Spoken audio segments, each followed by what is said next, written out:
সুপ্রিয় দর্শক আসসালামু আলাইকুম, welcome back to my channel. আজকের রেসিপিতে থাকছে চিচিঙ্গা দিয়ে ডিম দিয়ে ভাজা রেসিপি। এতটা মজার এই রেসিপিটি, যারা এখনও এই রেসিপি ট্রাই করেননি তারা অবশ্যই ট্রাই করে দেখবেন একবার হলেও, আর কমেন্টে অবশ্যই জানাবেন আপনাদের কাছে কেমন লেগেছিল। তো চলো দেরি না করে দেখে নেওয়া যাক আজকের রেসিপি। তো প্রথমেই কড়াইতে তেল দিয়ে দিয়েছি, তারপরে দিয়ে দেব পেঁয়াজ কুচি এবং কাঁচামরিচ ফালি করে রেখেছিলাম, সেগুলোই দিয়ে দিলাম। তো এগুলো দিয়ে 2 থেকে 3 মিনিট ভেজে নেব।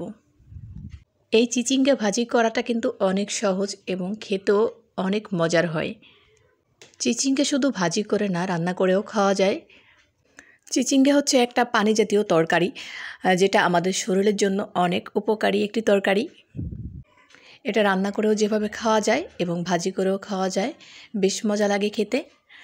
তো এখানে আমি একটা ডিম দিয়েছি, ডিমটা দিয়ে ভালোভাবে মিশিয়ে নিচ্ছি, একদম ভেঙে দিয়েছি। তারপরে চিচিঙ্গাটা কেটে রেখেছিলাম আগে থেকেই, গোল গোল করে কেটে নিয়েছি, আর সেগুলো এখানে দিয়ে দিলাম। পরিমাণ মতন লবণ দিয়ে দেব, খুব বেশি উপকরণ দিতে হবে না, কিন্তু এটা রান্না করা অনেক সহজ এবং এটা খেতে কিন্তু অসম্ভব মজার লাগে।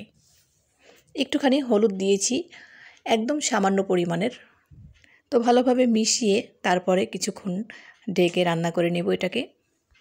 যারা এই চিচিঙ্গা ভাজাটা খেতে পছন্দ করেন না তারা অবশ্যই এভাবে একবার ভাজা ট্রাই করে দেখতে পারেন, তারাও কিন্তু খুব পছন্দ করবেন। চিচিঙ্গাটা বিভিন্ন ধরনের বা বিভিন্নভাবে এটাকে রান্না করা যায়। তো আমার কাছে মনে হয় ভাজিটা খেতেই বেশি ভালো লাগে, তো আমি বেশি অংশ ভাজিই করি। কালারটা একদম সবুজ সবুজ রেখে এই ভাজিটা করতে হয়, তাহলে কিন্তু দেখতেও ভালো লাগে, খেতেও ভালো লাগে। চিচিঙ্গাতে কোনো পানি দেওয়ার দরকার হবে না, এটা এমনিতেই অনেকটা পানি ছেড়ে দেয়, সেটা দিয়েই এই চিচিঙ্গাটা সেদ্ধ হয়ে যায়। তো আবার ঢেকে দেব, আমি বারবার নাড়াচাড়া দিয়ে দিচ্ছিলাম। তো রান্নাটা প্রায় হয়ে আসছে, এখন আমি কিছুটা ধনেপাতা কুচি দিয়ে দেব, তারপরে কিছুক্ষণ জাল করে এটাকে নামিয়ে নেব। দেখেই হয়তো বুঝতে পেরেছো এই রান্নাটা কিন্তু খুবই ইজি। তো হয়ে গেল আমার চিচিঙ্গা ভাজা রেসিপি। আর রেসিপিটি তোমাদের কাছে কেমন লেগেছে অবশ্যই কমেন্টে জানাবে, যাতে করে পরবর্তী ভিডিওতে তোমাদেরকে ধন্যবাদ জানাতে পারি। ভিডিওটি ভালো লাগলে চ্যানেলটির সাথে থেকো, আর যারা ফেসবুক থেকে দেখছো তারা পেজটি ফলো দিতে ভুলো না। চলে যাচ্ছি আজকের মতন, দেখা হবে নেক্সট কোনো ভিডিওতে। ততক্ষণ সবাই ভালো থাকুন, সুস্থ থাকুন।